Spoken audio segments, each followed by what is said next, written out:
ایک ہی بندہ سی رمیز راجہ جڑا کہ عمران خان کے دور میں جناب ان کو پی سی بی کا چیئرمین لگایا تھا، اور وہ بابر اعظم اور اس طرح کے لوگوں کو ان لوگوں نے خراب کیا ہوا ہے۔ یہ جو رمیز راجہ جیسے لوگ ہیں، جو بندہ آپ کے پلیئروں کی جب وہ بوسٹ پکڑ رہے ہو، ٹیم بوسٹ پکڑ رہی ہو، پلیئر اچھا پرفارم کر رہے ہیں اور ان کو ڈسکرج کرے تو پھر انہوں فتنے دا حصہ ہی سمجھ لو تسی، ٹھیک ہے نا۔ ان کو بھی بہت ویڈیو بنانے کا شوق تھا، عمران خان صاحب بیٹھے ہوئے تھے، چلیں سر مرشد دروازہ کھول رہے تھے، یہ مصروف۔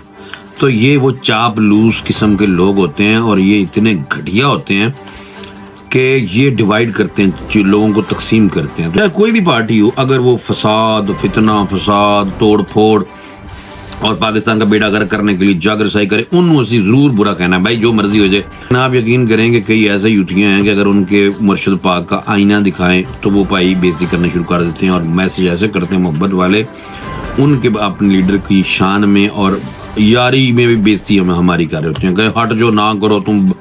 سچ بولنا اس ملک میں بہت مشکل ہے، میرا یہ کہنے کا مقصد ہے۔ فضول قسم کی اس نے گفتگو فرمائی ہے اور خود فضول آدمی ہے۔ بیسیکلی یہ مریض ہوتے ہیں لوگ کہ جو بندہ کسی ادارے میں کسی فیلڈ میں بھی ہو، اگر وہ طالدہ ہے نا، طالدہ ہے، اور آپ کو لگتا ہے کہ یہ تل رہا ہے، جس سے نقصان ہو رہا ہے ملک کا، پلیئروں کا، اس ادارے میں اگر کام کرتا ہے تو اس ادارے کا، تو اس کی سرزنش، اس کی بےزتی انتہائی ضروری ہے بھائی، انتہائی ضروری ہے۔ انگلینڈ کے خلاف جیت کے باوجود اس بندے نے کپتان شان مسعود سے غیر سنجیدہ گفتگو کی تھی۔ رمیز راجہ نے شان مسعود کی بطور کپتان 6 ناکامیوں پر طنز کیا تھا۔ تیرا ماما لگتا ہو، آپ اپنی کرکٹ پہ فوکس کریں نا۔ یہ گروپ بندی اور ایک دوسرے کے پلیئر کے حق میں بولنا، ماما تو ماما لگنا ہے۔ جب یہ اس طرح کی کریں گے نا چیزیں تو پھر لازمی ایسے ہوگا بھائی۔ آپ اپنے کارکردگی پہ فوکس کریں تو ڈسپلن، زیرو ٹالرنس ہونی چاہیے، زیرو۔ تو ٹھیک یہی ہوا ہے نا پھر۔ بابر اعظم اچھا پلیئر ہے، ہمارا پلیئر ہے، ہمارا ایسٹ ہے، اور جب گروپ بندی ہوئی ہے ٹیم میں، ٹیم کے اندر پارٹی بازی کریں گے تو پھر ٹھیک ہے نا، جو فیصلہ تو کرنا ہی تھی کرتا انہوں نے اگلے نے۔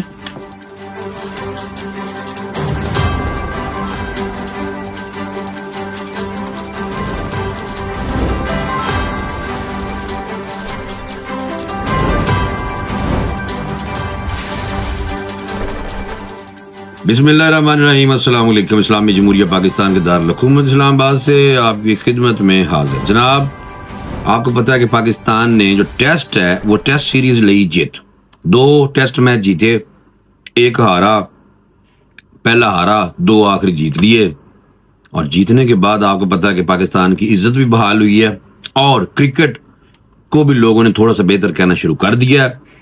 ایون آپ کے دشمن ملک بھارت میں جو لوگ میڈیا پہ نظر آتے ہیں، سوشل میڈیا پہ، جو ہمارے لڑکوں کی ٹرولنگ کر رہے ہوتے ہیں، مذاق اڑا رہے ہوتے ہیں، ان کا بڑی نفرت ہوتی ہے، کیونکہ اس کی وجہ یہ ہے کہ آپ دیکھیں گے پاکستان کی طرف سے کبھی بھی کسی بندے کے منہ پہ، چہرے پہ، اس کے شکل و صورت پہ کبھی بھی طنز اتنا نہیں کیا جاتا جتنا انڈیا میں آج کل وہاں پہ سوشل میڈیا میں بیٹھے ہوئے لوگ کئی بہت کرتے ہیں، کئی تو بہت اچھے ہیں لیکن زیادہ تر بہت ہی گندے نے۔ اور پاکستان کی جو کرکٹ ہے اس میں آپ دیکھیں کہ کرکٹ میں جناب سیاست چل رہی تھی۔ سیاست یہ چل رہی تھی کہ گروپ بنے ہوئے تھے، گروپ بندی کی وجہ سے ٹیم نہیں صحیح چل رہی تھی۔ ابھی پاکستان کا مورال کچھ اپ ہوا ہے، ہائی ہوا ہے، اور آپ دیکھیں کہ ایک ہی بندہ سی رمیز راجہ جڑا کہ عمران خان کے دور میں جناب ان کو پی سی بی کا چیئرمین لگایا تھا، اور وہ بابر اعظم اور اس طرح کے لوگوں کو ان لوگوں نے خراب کیا ہوا ہے۔ یہ جو رمیز راجہ جیسے لوگ ہیں، رمیز راجہ نے آپ کے شان مسعود کو ٹیسٹ کپتان کو بٹھا کے اس کی طنز کیا۔ کیوں؟ بابر یا پہلے نہیں کیا ہوگا کبھی اس نے، اور اس بندے نے طنز کیا، کرٹیسائز ہوا بہت زیادہ، اور موصوف جو طنز کر رہے تھے، چھیڑ رہے تھے اور تانے مار رہے تھے اور مذاق کر رہے تھے، اور یہ بندہ چیئرمین پی سی بی ظاہر سی بات ہے نہیں رہا، اور ہے بھی آپ کو پتا جس طرح کا دائریہ ٹائپ، لیکن خیر یہ اس کا پرسنل ہے، یہ کہنا نہیں چاہیے، لیکن بہرحال جو بندہ آپ کے پلیئروں کی جب وہ بوسٹ پکڑ رہے ہو، ٹیم بوسٹ پکڑ رہی ہو، پلیئر اچھا پرفارم کر رہے ہیں اور ان کو ڈسکرج کرے تو پھر انہوں فتنے دا حصہ ہی سمجھ لو تسی، ٹھیک ہے نا. ان کو بہت ویڈیو بنانے کا شوق تھا. عمران خان صاحب بیٹھے ہوئے تھے، چلیں سر مرشد دروازہ کھول رہے تھے، یہ مصروف. تو یہ وہ چاپ لوس قسم کے لوگ ہوتے ہیں اور یہ اتنے گھٹیا ہوتے ہیں کہ یہ ڈیوائیڈ کرتے ہیں، جو لوگوں کو تقسیم کرتے ہیں. تو یہ تقسیم ہم نے نہیں ہونے دینی. ہم لوگ ہیں کہ یک جہتی رکھیں، آپس میں متحد ہوں پاکستانی، اور پاکستان آگے بڑے ترقی کرے. اور جو پارٹی چاہے کوئی بھی پارٹی ہو، اگر وہ فساد، فتنہ فساد، توڑ پھوڑ اور پاکستان کا بیڑا گرک کرنے کے لیے جاگ رسائی کرے، انہوں اسی ضرور برا کہنا ہے. بھائی جو مرضی ہو جائے. گو کہ کئی یوتھیے ایسے دوست ہیں ہمارے اس پارٹی کے، کیونکہ پٹواری دوسری سائڈ سے ہیں، جو لوگ کہتے ہیں وہ کہتے ہیں پٹواری، یہ یوتھیے کہتے ہیں. لیکن آپ یقین کریں کہ کئی ایسے یوتھیے ہیں کہ اگر ان کے مرشد پاک کا آئینہ دکھائیں تو وہ بھائی بےزتی کرنا شروع کر دیتے ہیں، اور میسج ایسے کرتے ہیں محبت والے ان کے اپنے لیڈر کی شان میں اور یاری میں بھی بےزتی ہماری کر رہے ہوتے ہیں کہ ہٹ جو نہ کرو تم، آپ کے یہ ہو جائے گا، ٹمکاؤ ہو جائے گا. سچ بولنا اس ملک میں بہت مشکل ہے، میرا یہ کہنے کا مقصد ہے. رمیز راجہ سے متعلق پی سی بی کا براڈ کاسٹر سے تحفظات کا اظہار. یہ ایک چیز سامنے آئی تھی، میں نے کہا فوری طور پہ آپ کو دوں بتا. سابق چیئرمین پی سی بی اور موجودہ کرکٹ کمنٹیٹر رمیز راجہ کی کمنٹری کے دوران تبصرے کے معاملے پر بورڈ نے براڈ کاسٹر سے تحفظات کا اظہار کر دیا. ذرائع کے مطابق پی سی بی نے خط کے ذریعے براڈ کاسٹر سے اپنے تحفظات کا اظہار کیا ہے. ٹھیک ہے نا. پاکستان کرکٹ بورڈ نے اس جناب 2 نمبر قسم کا جو بندہ ہے جس نے ہمارے ملک کے، ہمارے اپنے ایسٹ، ہمارے اپنے پلیئر کی بےزتی کی ایک قسم کی، اور یہ فضول قسم کی اس نے گفتگو فرمائی ہے، اور خود فضول آدمی ہے. بیسیکلی یہ مریض ہوتے ہیں لوگ. انہوں نے دیکھا ہوتا ہے اقتدار، پی سی بی کا چیئرمین تھا، تھلے سٹے اینو، ہوں کچھ بھی نہیں ہے گا. جب یہ بندہ کچھ بھی نہیں ہوگا تو آپ نے دیکھا ہے کہ یہ بہت زیادہ سیاست رہی ہے تھرو آؤٹ. پاکستان کی ٹیم میں بھی سیاست رہی ہے. عمران خان صاحب کے دور میں بھی آپ نے دیکھا ہو کہ عمران خان صاحب جاوید میاں صاحب کے خلاف سلیم ملک بھی پرفارم نہیں کر رہے تھے اس ٹائم. بہرحال ان کا تو وہ ایک اور مسئلہ تھا 92 کی ورلڈ کپ کے دوران. تو یہ جناب کھینچا تانی ہر جگہ پہ ہی ہے، ہر فیلڈ میں ہی ہے. اور جب اس طرح کی چیزیں ملک میں ہوں گی تو پھر ہم یہ تو نہیں کہہ سکتے نا کہ ایسے کیسے ملک ترقی کرے گا. تو میرا کہنے کا مقصد یہ ہے کہ جو بندہ کسی ادارے میں کسی فیلڈ میں بھی ہو، اگر وہ طالدہ ہے نا، طالدہ ہے، اور آپ کو لگتا ہے کہ یہ تل رہا ہے، جس سے نقصان ہو رہا ہے ملک کا، پلیئروں کا، اس ادارے میں اگر کام کرتا ہے تو اس ادارے کا، تو اس کی سرزنش، اس کی بےزتی انتہائی ضروری ہے بھائی، انتہائی ضروری ہے. ٹھیک ہے نا. اصل میں یہ جہاد ہے، یہ جہاد نہیں ہے کہ فساد کرو تو نہ جہاد دو، یہ نہیں ہو سکتا. تو یہ جو فسادی باقیات جو ابھی کمنٹیٹر ہے رمیز راجہ، اس نے جناب انگلینڈ کے خلاف جیت کے باوجود اس بندے نے کپتان شان مسعود سے غیر سنجیدہ گفتگو کی تھی. رمیز راجہ نے شان مسعود کی بطور کپتان 6 ناکامیوں پر طنز کیا تھا، جبکہ میچ کے اختتام کے بعد پاکستان کے کپتان سے بات چیت پر انہیں ٹوکتے رہے. سیریز کے دوران کیے گئے فیصلوں پر سوالات کیے، جس کے جوابات پر انہوں نے اعتراض بھی کیے.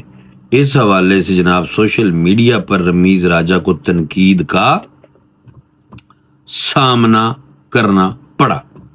اگے اور بھی تو ہم کچھ خبریں دے دینا کرکٹ تو ریلیٹڈ. فخر زمان کو سینٹرل کانٹریکٹ نہ دینے پر سابق اور موجودہ کرکٹرز کی حیرانگی. فخر زمان اچھا پلیئر ہے ویسے، فوجی پرا، لیکن ان کے ساتھ جو ہوا ہے کہ سابق کپتان راشد لطیف نے فخر زمان کے فیض احمد فیض کا شعر لکھا، زباں پہ مہر لگی ہے تو کیا کہ رکھ دی ہے، ہر ایک حلقہ زنجیر میں زباں میں نے. جناب یہ عثمان شنواری نے لکھا کہ وہ فخر زمان کی زندگی کے ایک دن کو ان لوگوں پر ترجیح دیں گے جو صورتحال کو دیکھتے ہوئے واپس. دیکھیں نا یہ ہمارے یہاں اگر چلیں جی کسی باقی میں سنا دوں باقی ساری. اور سعیم مقصود نے بھی لکھا ہے کہ فخر زمان کا سینٹرل کانٹریکٹ میں نہ ہونا شاید ٹائپنگ کی غلطی ہے. فاسٹ بالر محمد عامر نے کہا انہیں یہ دیکھ کر حیرانگی ہوئی کہ فخر زمان پاکستان کی وائٹ بال میں شامل نہیں. پاکستان کے پاس وائٹ بال میں فخر زمان واحد ایسے کھلاڑی ہیں جو کھیل پر اپنا اثر ڈالتے ہیں. یاسر حمید نے فخر زمان کے علاوہ کوئی اور رہ گیا ہے اس طرح کی بات کی ہے. فخر زمان نے بابر اعظم کو ڈراپ کرنے پر ان کے حق میں بیان دیا تھا، جس کے بعد پی سی بی نے فخر زمان کو شو کا نوٹس بھی جاری کیا تھا، جس کا جواب فخر زمان نے دے دیا ہے.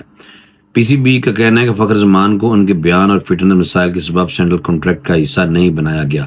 نہیں بھائی، یہ فخر زمان کا کوئی فٹنس کا مسئلہ نہیں ہوگا. یہ ان کو جو ٹویٹ کیا ہے نا بابر اعظم کے حق میں، دیکھیں نا یہی تلتے ہیں نا جو پلیئر جب ایسی. بھائی تینوں کی ضرورت ہے کہ تیرا ماما لگتا ہو، آپ اپنی کرکٹ پہ فوکس کریں نا. یہ گروپ بندی اور ایک دوسرے کے پلیئر کے حق میں بولنا، ماما تو ماما لگنا ہے. جب یہ اس طرح کی کریں گے نا چیزیں تو پھر لازمی ایسے ہوگا. بھائی آپ اپنے کارکردگی پہ فوکس کریں تو ڈسپلن زیرو ٹالرنس ہونی چاہیے، زیرو. تو ٹھیک یہی ہوا ہے نا پھر. بھائی بابر اعظم اچھا پلیئر ہے، ہمارا پلیئر ہے، ہمارا ایسٹ ہے. اور جب گروپ بندی ہوئی ہے ٹیم میں، یوتھی اکٹھے ہوئے نے کئی، سمجھ لو میں آپ کو صحیح کہہ رہا ہوں. تو جب یہ یوتھی موتھی اکٹھے اس طرح ہو کے جو اس طرح ٹیم کے اندر پارٹی بازی کریں گے تو پھر ٹھیک ہے نا، جو فیصلہ تو کرنا ہی تھی کرتا انہوں نے اگلے نے.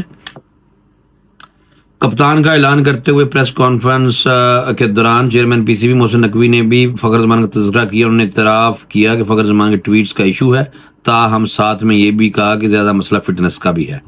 دیکھو سن لیا نا. تو جناب یہ چیزیں تو اپنی جگہ ہیں، ہے نا، یہ چیزیں تو ہیں اور ہونی بھی چاہیے. سینٹرل کانٹریکٹ کا اعلان یہ میں بتا دیتا ہوں. سرفراز، فخر، عماد، امام اور افتخار باہر. ٹھیک ہے نا بھی، ان کا اپنا مینجمنٹ جانے. بابر اعظم اور محمد رضوان کو اب دیکھو نا، بابر اعظم کو ایک کیٹیگری میں رکھا ہوا ہے. ان کے ساتھ تو نہیں کیا نا کپتانی. انہیں خود کیا میں نہیں کرنی کپتانی، منڈا ابھی ساڑا وہ کھیلن دیو انہوں بھائی پلیز مہربانی کرو. جبکہ شاہین افریدی اور نسیم شاہ کو بھی بی کیٹیگری میں شامل کیا گیا، جبکہ شان مسعود کی بی کیٹیگری میں شمولیت کپتانی سے مشروط ہے. 5 ایمرجنگ کرکٹرز کو بھی سینٹرل کانٹریکٹ دے دیے گئے ہیں، جبکہ سینٹرل کانٹریکٹ کی سی کیٹیگری میں عبداللہ شفیق، شاداب خان اور ابرار احمد کو شامل کیا گیا ہے. سلمان آغا، سعود شکیل، حارث رؤوف، سائم ایوب اور ساجد خان کو سینٹرل کانٹریکٹ کی سی کیٹیگری میں شامل کر لیا گیا ہے، جبکہ نعمان علی کی شمولیت فٹنس سے مشروط ہے. سینٹرل کانٹریکٹ کی ڈی کیٹیگری میں عامر جمال ہے، محمد وسیم جونیئر ہے، محمد حریرہ ہے، میر حمزہ اور خرم شہزاد، محمد علی، عثمان خان، عرفان خان نیازی، حسیب اللہ خان، عباس افریدی اور کامران غلام کو شامل کیا گیا. سرفراز احمد، محمد نواز اور عماد وسیم کو سینٹرل کانٹریکٹ نہیں ملا، جبکہ فہیم اشرف، افتخار احمد اور احسان اللہ کو بھی ڈراپ کر دیا گیا ہے. اس کے علاوہ طیب طاہر، شاہ نواز دانی، محمد حارث، زمان خان، ارشد اقبال، حسن علی، اسامہ میر، فخر زمان اور امام الحق بی کیٹیگری بی کانٹریکٹ، یعنی کہ یہ بھی کانٹریکٹ حاصل کرنے میں ناکام رہے ہیں. ٹھیک ہے نا. یہ سینٹرل کانٹریکٹ کی بات جو ملی ہے، جو ہوئی ہے، میں نے کہا وہ میں آپ کو ساتھ ساتھ یہ بھی بتا دوں. پاکستان ٹیم آسٹریلیا اور زمبابوے جائے گی بھائی، اور آسٹریلیا میں بھی پاکستان نے 3 ٹیسٹ اور 3 ون ڈے اور 3 T20 کھیلنی. اسی طرح زمبابوے میں بھی 3 ون ڈے ٹیسٹ نہیں کھیلنے. ٹھیک ہے نا. میں نے کہا فوری طور پہ آپ کو بتا دوں. اور گروپ بندی کا سب باہر سے ہی سنتے رہے ہیں. وائٹ بال کپتان محمد رضوان نے کہا کہ یہ دیکھو نا، رضوان مسلط کے تحت بات کر رہا، حالانکہ ساروں کو پتہ ہے. انہوں نے کہا ہے گروپ بندی کا سب باہر سے ہی سنتے رہے ہیں، میں پورے پاکستان کے گروپ کا ہوں. حالانکہ رضوان کے بارے میں بھی کافی باتیں ہوتی ہیں. دیکھو ہمارے پلیئر بھی سیاست اور اس طرح کے بیان نہیں دینا چاہیے. آپ کو اب کپتان بنے ہیں تو آپ کو میرے خیال کے جواب بیان دینا چاہیے اس طرح کی باتیں. تو بہرحال کیونکہ گروپ بندی نظر آتی ہے، آپس میں بھی لڑ رہے ہوتے ہیں، نظر آ رہے تھے، ایک یونٹ ہو کے نہیں کھیل رہے تھے، ہار رہے تھے، ساروں کو نظر آ رہا تھا. رضوان صاحب آپ ماشاءاللہ نوازی پریزی ہیں، تو گروپ بندی تو ٹیم میں تھی، تو آپ جھوٹ نہ بولیں بھائی. ہم آپ کو پسند کرتے ہیں کہ آپ ماشاءاللہ بہت اچھے پلیئر ہیں ہمارے، اور اس طرح کی باتیں آپ نہ کریں. گروپ بندی باہر سے سنتے ہیں، آپ نہ بولیں، بس بولیں ہی نہ. اس پہ چپ کر کے تسی کپتانی کرو. پاکستان دی عزت اور پاکستان کا وقار بنے، پلیز مہربانی کریں. پاکستان کو اس وقت جو حالات ہیں، پاکستان کو شکر ہے کہ رستے ٹریک پہ ہم چڑھے ہوئے پٹڑی پہ، ورنہ تو لوگ اور خاص جماعت کا یہ ہر ٹائم یہ کہنا تھا کہ جناب پاکستان کا حال جو ہے بنگلہ دیش، میانمار، پتہ نہیں کی کر دے لوگ گلاں اس طرح دیاں کر دے سن. لیکن اللہ کا شکر ہے انہاں دی کسی دی بھی کوئی بھی ਸ਼ਨੀਦ ਨਹੀਂ ਹੋਈ, ਕੋਈ ਇਹਨਾਂ ਦੀ ਮਨ